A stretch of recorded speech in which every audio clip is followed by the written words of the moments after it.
آج انشاءاللہ تعالی ہم سورۃ التوبہ کی آیت نمبر 113 اور 114 پڑھتے ہیں اور ان آیات کو سمجھنے کی کوشش کرتے ہیں۔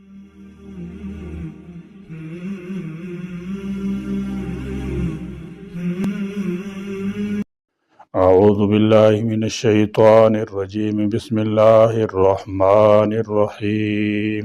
ما كان للنبي والذين آمنوا أن يستغفروا للمشركين ولو كانوا أولي قربى من بعد ما تبين لهم أنهم أصحاب الجحيم وما كان استغفار إبراهيم لأبيه إلا عن موعدة وعدها إياه فلما تبين له أنه عدو لله تبرأ منه إن إبراهيم لأواه حليم۔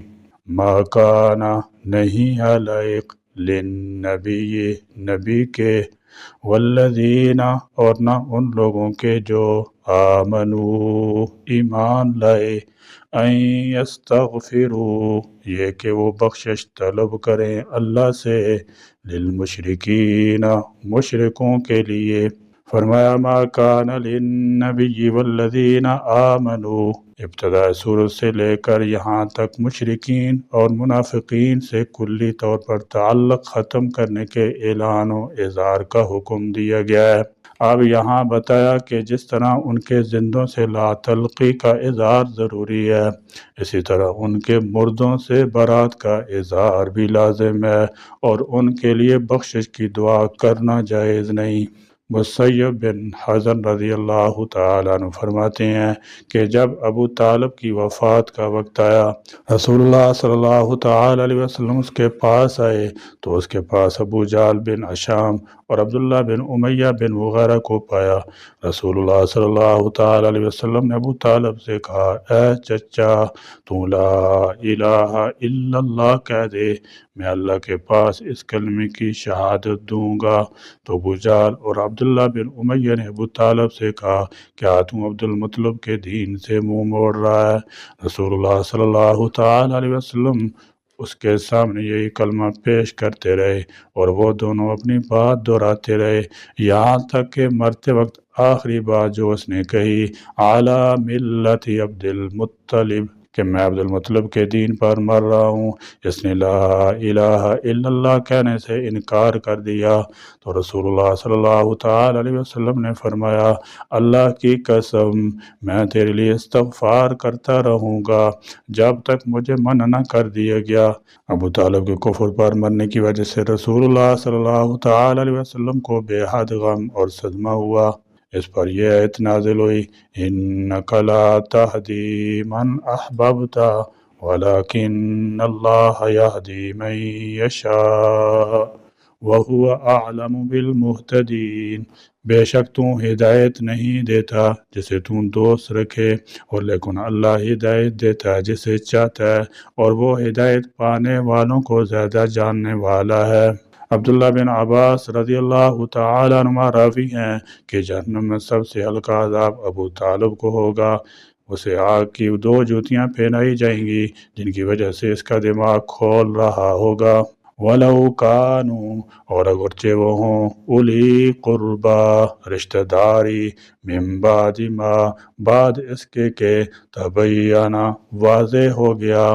فرمایا من بعد ما تبین لہم، جب تک کوئی زندہ کافر زندہ ہے اس کے ایمان کی امید ہے، اس لیے اس کی ہدایت اور مغفرت کی دعا جائز ہے۔ اس لیے رسول اللہ صلی اللہ تعالی علیہ وسلم کو اس کے لیے دعائے مغفرت سے منع نہیں کیا گیا۔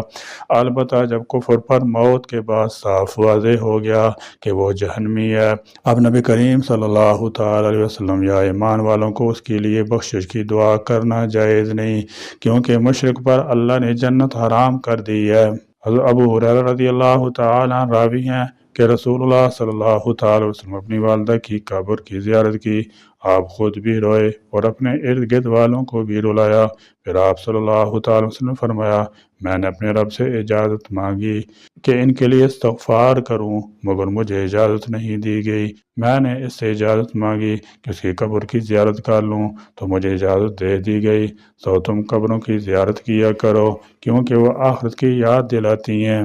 لہم ان کے لیے، انہم یہ کہ بلا شبہ وہ، اصحاب الجحیم دوزخی ہیں، جہنم والے ہیں۔ رسول اللہ صلی اللہ تعالی علیہ وسلم یتیم پیدا ہوئے تھے۔ 8 سال کی عمر تک آپ اپنے دادا عبد المطلب کے زیر تربیت رہے۔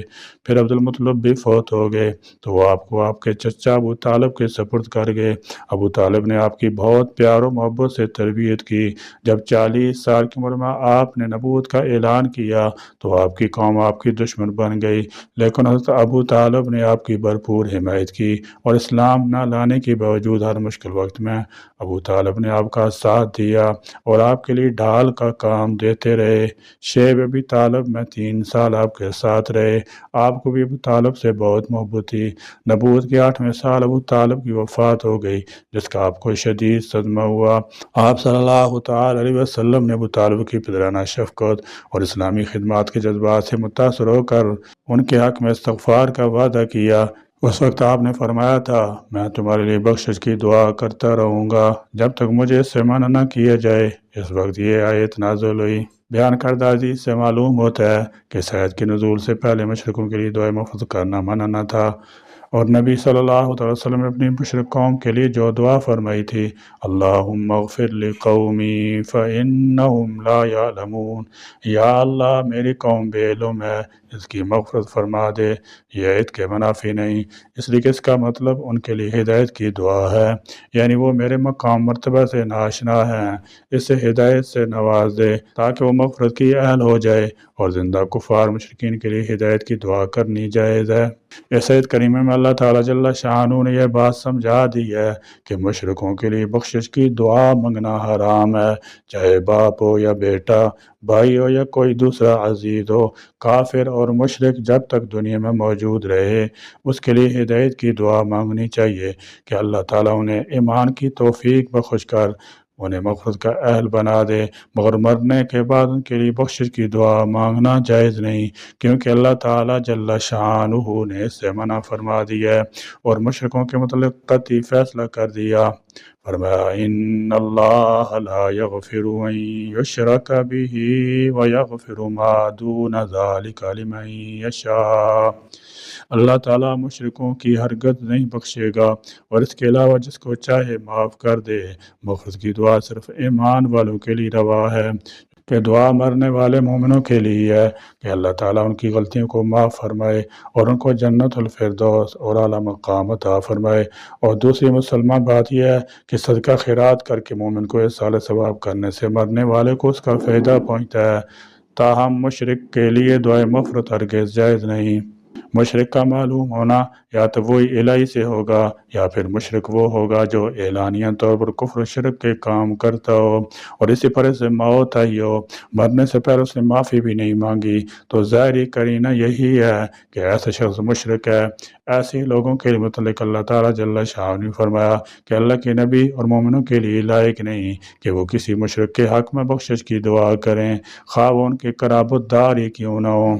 من بعد ما تبین لهم انہم اصحاب الجحیم، بعد اس کے کہ ان پر واضح ہو چکا ہو کہ یہ لوگ جہنم والے ہیں۔ مطلب یہ کہ جب قرائن سے واضح ہو جائے کہ فلاں شخص شرک کا ارتکاب کر رہا ہے اور وہ بغیر معافی مانگے مر جائے تو اس کے لیے بخشش کی دعا کرنا حرام ہوگا۔ وما کانا، اور نہیں تھا، استغفار بخشش طلب کرنا، ابراہیم کا، لأبیہ اپنے باپ کے لیے، الا مگر، عن موعدۃ اس وعدے کی وجہ سے، وعدہا جو وعدہ کیا تھا اس ابراہیم نے، ایاہ اس باپ سے، فلما پھر جب تبینہ واضح ہو گیا، لہو اس ابراہیم کے لیے، انہو کہ بے شک وہ، فرمایا وما کان استغفار ابراہیم لابیہ الا عن موعدۃ وعدها ایاہ، یعنی ابراہیم کی اپنے باپ کے لیے دعائے مغفرت ایک وعدے کی بنا پر تھی۔ فلما تبین له انه عدو للہ تبرأ منہ، مگر جب انہیں واضح ہو گیا کہ ان کا باپ دشمن خدا ہے تو آپ اس سے بیزار ہو گئے یا استغفار کرنے سے بری ہو گئے۔ پھر اس کے بعد باپ کے لیے دعا نہیں کی۔ بہرحال اگر مینو کا مرجع ابراہیم علیہ السلام کے باپ کی طرف ہو تو وہ معنی ہوگا کہ آپ اپنے باپ سے بیزار ہو گئے، اور اگر مینو کا مرجع استغفار کی طرف ہو تو اس کا مطلب یہ ہوگا کہ ابراہیم علیہ السلام اپنے باپ کے حق میں دعا کرنے سے رک گئے۔ آگے اللہ تعالیٰ جل شانہ ابراہیم کی تعریف بیان کی کہ انہوں نے باپ کے حق میں دعا کرنے کا عہد اپنی نرم دلی رقیق القلبی کے بنا پر کیا تھا۔ ان ابراہیم لأواہ حلیم، بے شک ابراہیم علیہ السلام نرم دل تحمل والے تھے۔ غرض کہ اللہ تعالیٰ جل شانہ یہ بات سمجھا دی ہے کہ یہ بات حدود اللہ میں سے ہے کہ کسی مشرک کے لیے دعائے مغفرت جائز نہیں، خواہ وہ کسی کا باپ ہو یا بیٹا، بھائی ہو یا کوئی دوسرا عزیز ہو۔ عدو للہ، دشمن ہے اللہ کا، تبرا تو وہ ابراہیم بیزار ہو گیا، منہ اس سے، ان ابراہیم، بے شک ابراہیم، لواہ، البتہ بہت آزاری کرنے والے، اواہ کے معنی آہ بھرنے والا، آزاری کرنے والا، بہت دعائیں کرنے والا، رقیق القلب، اور نرم دل سب کو چاہتے ہیں۔